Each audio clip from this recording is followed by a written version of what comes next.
there.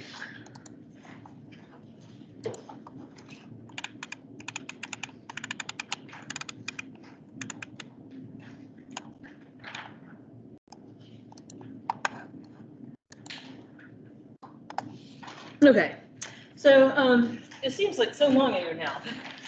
I guess it was last Friday. I had been kind of starting to introduce the topic of autoimmune disorders and talk about how they're more common in women. And they are more common in first world countries. And they are also more common all over the world in the past 30 years or so, 30 to 50 years. And remember that all of these autoimmune diseases have in common that you attack your own tissues inappropriately.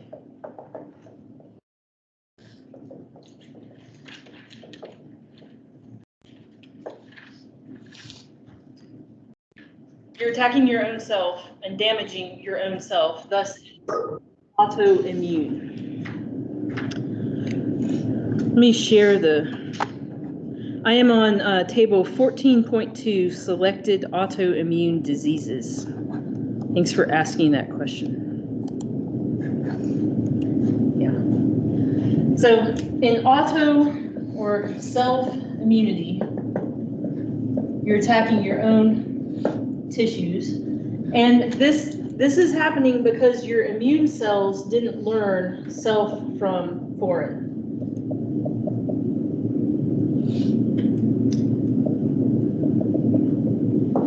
So in some way, your immune cells failed to learn all of your self antigens,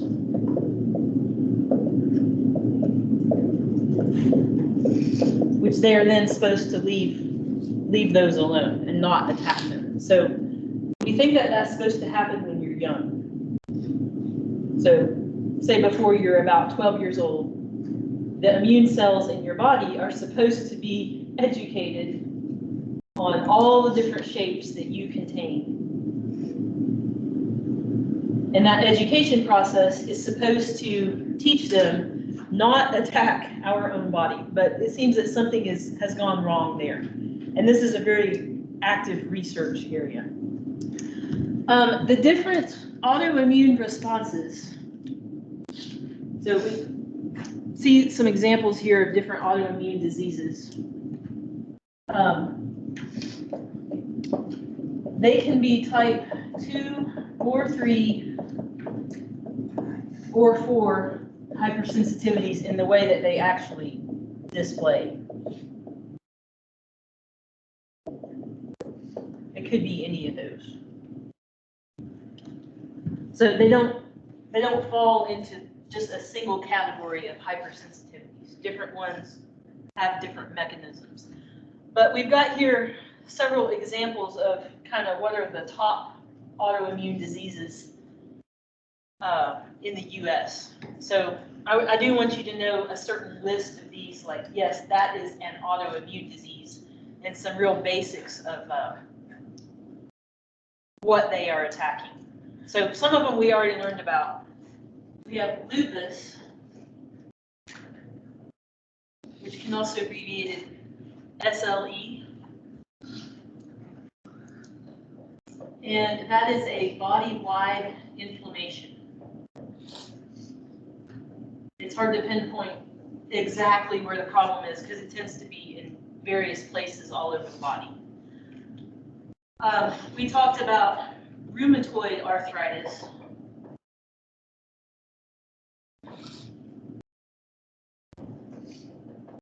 Which is joint inflammation. And I think you had a question on that on your exam, which went pretty well, actually.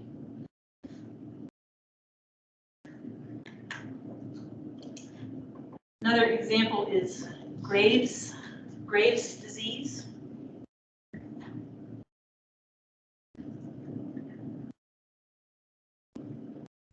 And in which your body is attacking your own thyroid gland.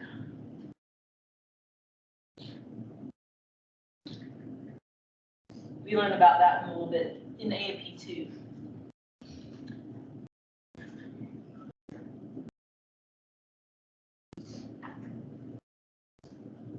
Type 1 diabetes, the kind that you have as developed in childhood. That is an attack on insulin-producing cells in your pancreas.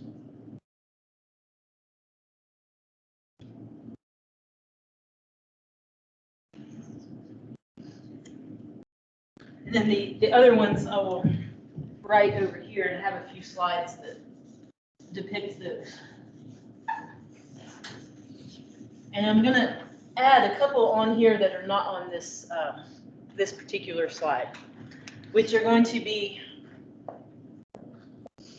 let me write the whole list here. We're going to have myasthenia gravis is one that we have a picture of. We will have multiple sclerosis.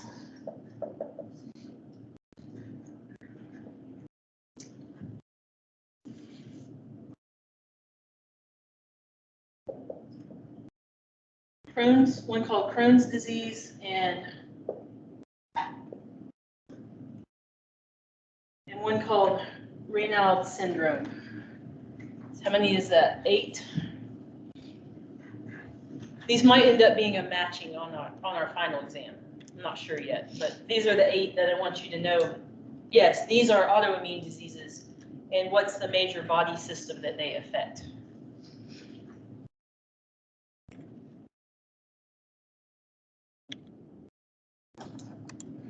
There we go.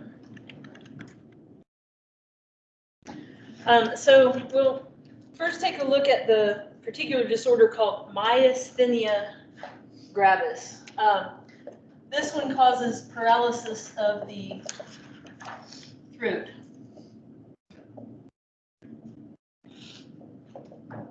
And people that have this disorder have trouble speaking and swallowing. And in this particular disease, you have antibodies. Your body is producing antibodies against a neurotransmitter receptor on the surface of certain muscle cells. So you are attacking acetylcholine receptors on certain muscle cells so that your brain cannot get the message to them that they're supposed to be contracting. So you end up being paralyzed in those muscles where your immune system has attacked those receptors.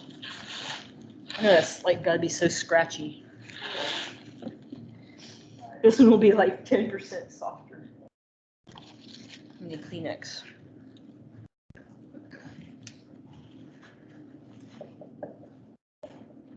So myasthenia gravis, your immune system is attacking acetylcholine receptors.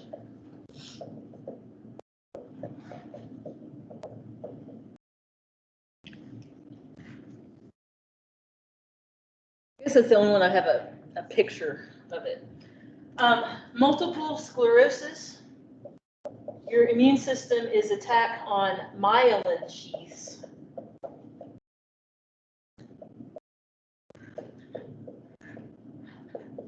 Of your nerve fibers. AMP1, have you talked about myelin sheaths this semester?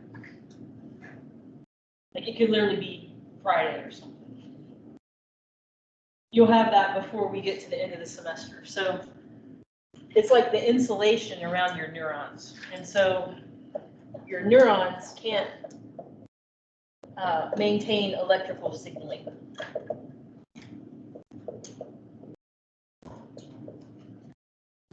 Any of you have a mom that has this, somebody in your family? What stage is she at? Are they at? I don't know, but it affects her legs and swallowing, and it gets worse. But yeah, I've seen it progress. Yeah, I have a friend I went to college with that has multiple sclerosis, and it will come and go, but when you're younger, it tends to affect your leg muscles first. So sometimes people will notice that they have this because they just start falling down, and they don't know why.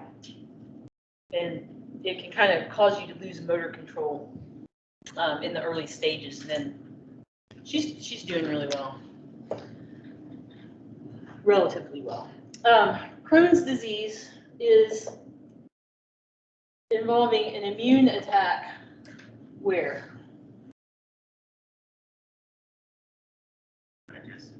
Yeah. Basically in digestive mucosa. Mostly in the intestines. So this one will lead to intestinal inflammation and less nutrient absorption and more gastrointestinal symptoms.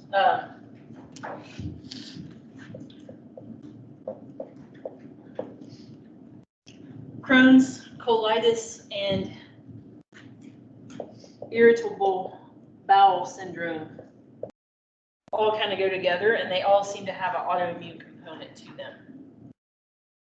And those really have been increasing in recent years as well. I think one of my cousins asked this. She's also doing pretty well. She's staying in better touch. And then the last one, Raynaud's syndrome. And I used to not teach about this because I thought it was so rare, but it turns out I keep knowing people that have this. This one is an autoimmune response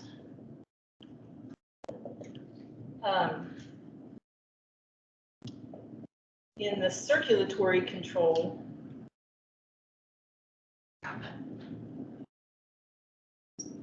of fingers, toes, and your kind of outer extremities. So this will cause people's hands and toes, fingers and toes, and maybe other extremities to get really numb and cold and purple. Dr. Vaughn in biology has this. And then somebody in my AP2 class said that their husband has this.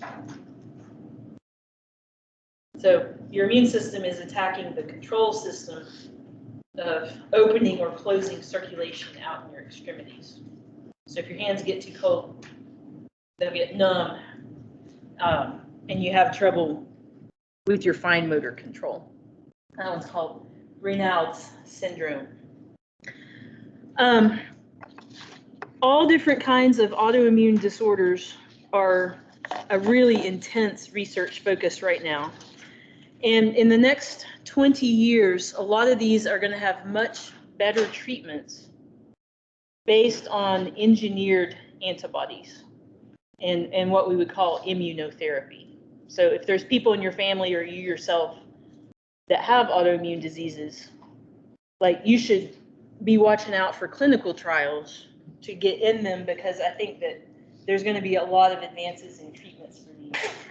Like they're even starting right now. I'm sorry.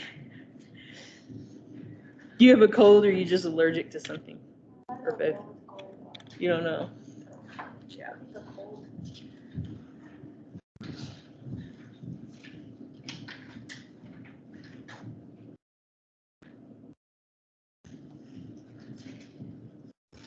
So now that we just have a little bit of knowledge of autoimmune diseases, those are over responses. So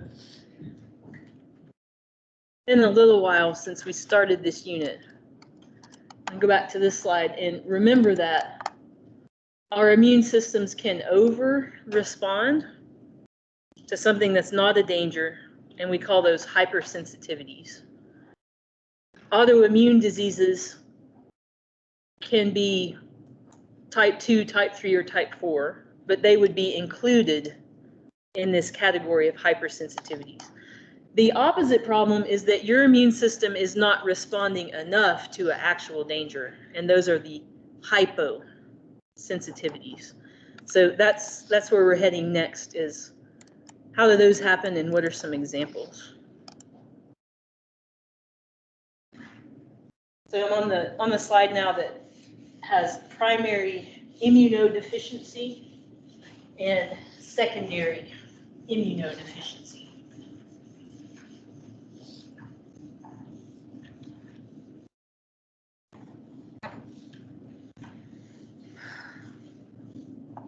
So in both of these, you have too little immune response.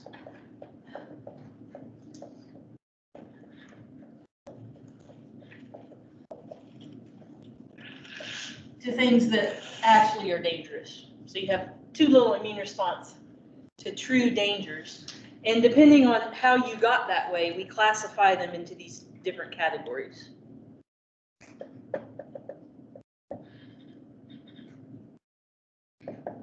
We can call these primary immunodeficiencies or secondary.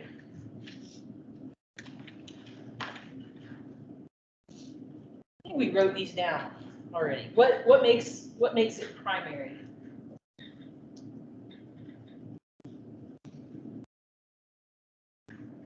I bet some of you studied this for a multiple choice that did not appear on that test. You remember? The genetics.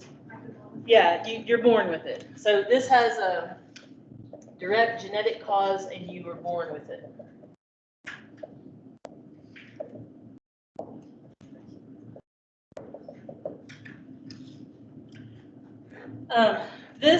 This picture here was a really famous news story about this child that has a real name, had a real name. He passed away, but he was known as the Bubble Boy. And it's kind of like, I hadn't thought about this before, but the last time we saw this picture, it was with the mice that had to live their life inside that sterile environment. He's doing the same. So I think this is actually his parents right here, and they have to interact with him through a glove box, and he's living in kind of a sterile bubble environment so that he's not ever exposed to germs or infectious disease. The reason that he had to live in that environment is because basically his immune system wasn't functioning at all. And he had a particular version of primary immunodeficiency called severe combined immunodeficiency. So on the board right here, I'm going to write about a few of the major types and what causes them. So if you have a primary immunodeficiency, the very worst kind that you have is referred to as SCID, S-C-I-D. So it's severe combined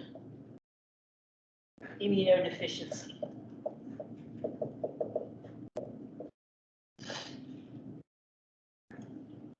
SCID.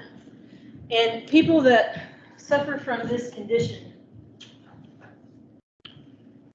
they have a problem basically in their bone marrow, that they cannot make the stem cells that then give them all of the other types of immune cells.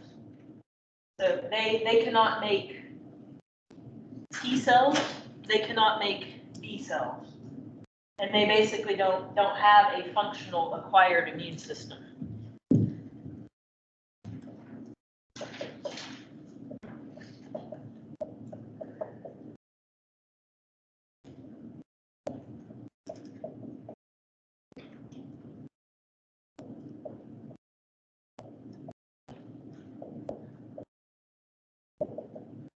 They'll have some of the innate first, second line of defense responses, but those are just puny if you can't ever develop your acquired immunity.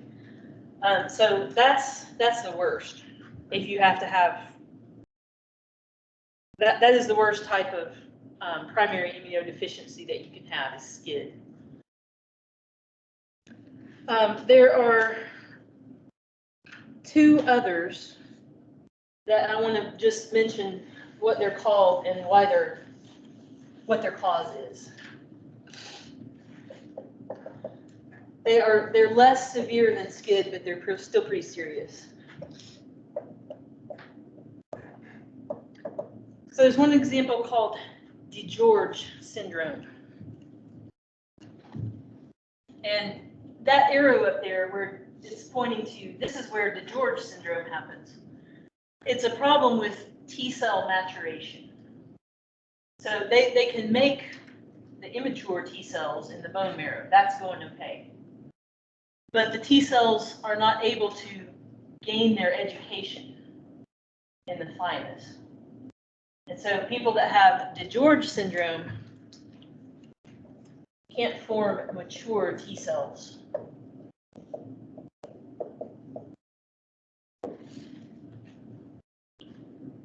And that would mean that they can't make any T cells. They're not making helper cells, they're not making cytotoxic, they're not making regulatory, none of it. So they will tend to get these general types of infections if you have DeGeorge syndrome. The other major set of primary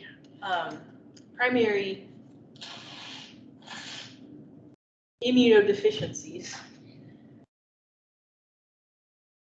are as a group called globulin.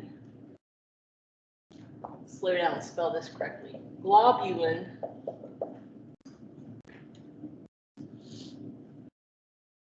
emias. Globulinemias. I'm not going to have you pronounce it, but slow down. Globulinemias.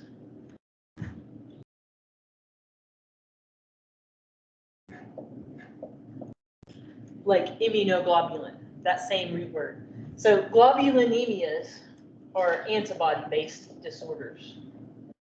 And in these, there's all different kinds of these. So there's one called congenital, like you're born with it. A gamma, that's for the G, IgG. Congenital A gamma globulinemia. Can't make IgG is what that means, and you were born with it. Or hypogamma globulinemia.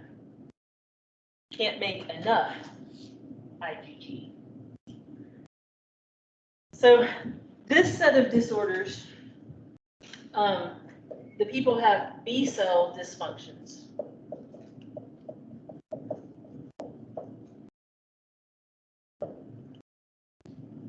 And they are not able to make enough antibodies.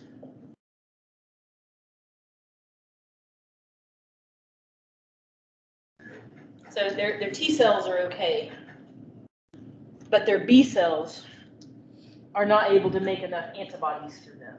And they will tend to predominate with bacterial infections if that's the case. I have a really good friend in my church choir that has a very specific type of globulinemia. So I'm going to be wearing my mask in choir like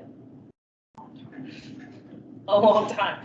She is vaccinated and boosted and all of it, and she gets infusions of antibodies about every month of certain kinds, but she has some variety of this.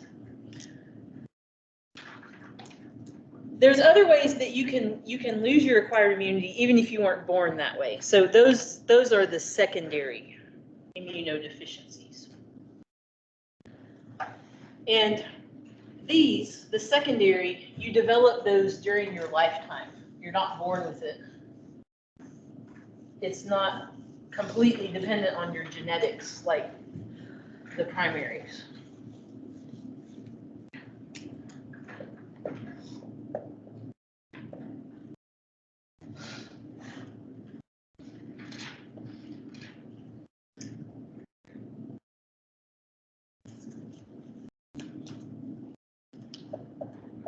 These are something that happened to you that you didn't always have as a part of your life. You acquired it as during your lifetime.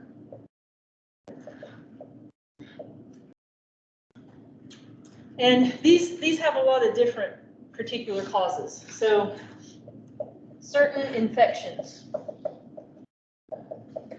You can get certain kinds of infections that actually damage your immune cells. or that damage your immune system in some way.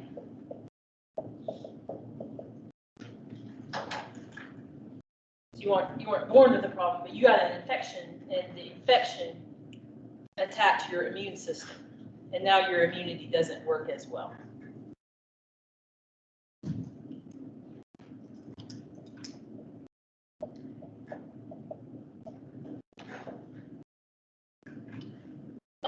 People that are literally currently undergoing cancer treatments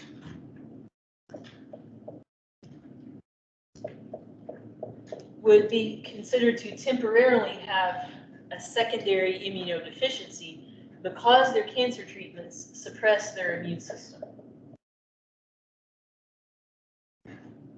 They would be considered to have secondary immunodeficiency. Also, people who have had organ transplants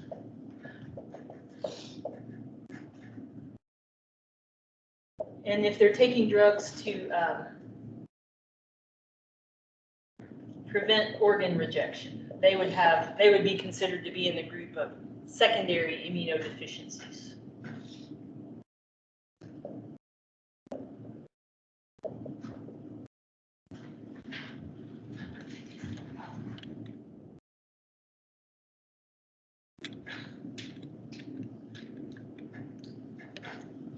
I switched over to table 14.3, general categories of immunodeficiency diseases.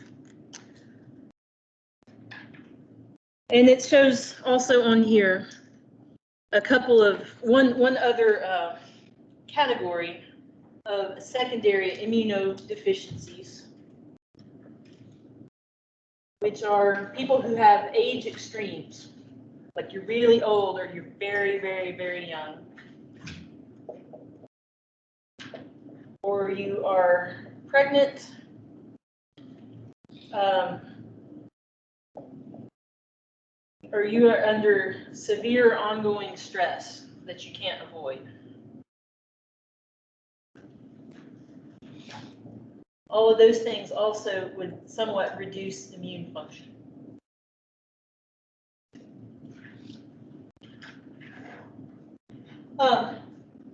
This whole page, like people that have any of these problems going on, whether it's primary and they were born with it, or it's secondary and possibly temporary, all of these people, it's very important to note, would not be able to have the best response against any immune threat in the first place. Like they are more likely to get sick if they are getting an infection than people who are not in these categories. These same people also are generally going to have less response. You're not like pretending to just be like a good example for somebody with a bad immune system.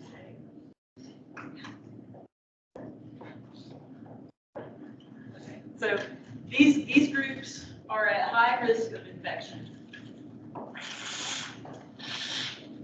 So it's like I have a soundtrack for this session. They're going to be at higher risks for all types of infections because they have something not working as well with their immune system. And they will respond less strongly to vaccines if they can even be vaccinated at all.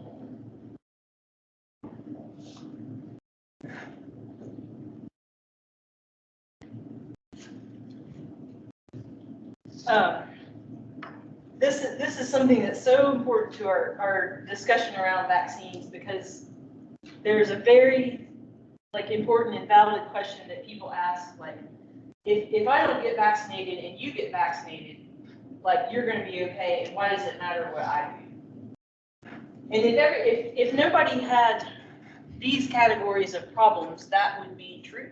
Like each individual person could totally on their own get vaccinated and trust it's going to work. and it wouldn't matter what everybody else did. This group of people is most dependent on other people to get vaccinated so that they're less likely to get infected and suffer the effects. So these people, these groups would need to depend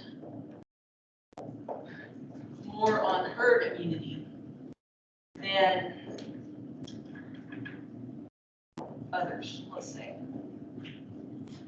And I don't know, like some of you may be in these groups. You won't be in the age affected group. But I bet you know people who are in these groups. So like being on my church, it's been a difficult time to be on church leadership. Like, guess who's on the COVID safety team? Of course, me. It's like, guess who's like, what do we do? What do we do? Can we stop wearing masks now? Like, we need to keep wiping the doorknobs, and like that was last year, but it's like stressful because, you know, most of the people in our church don't have these problems, but we know who are the ones that do. And like, we know that we have all these little kids. Favor works at our church too with the teenagers.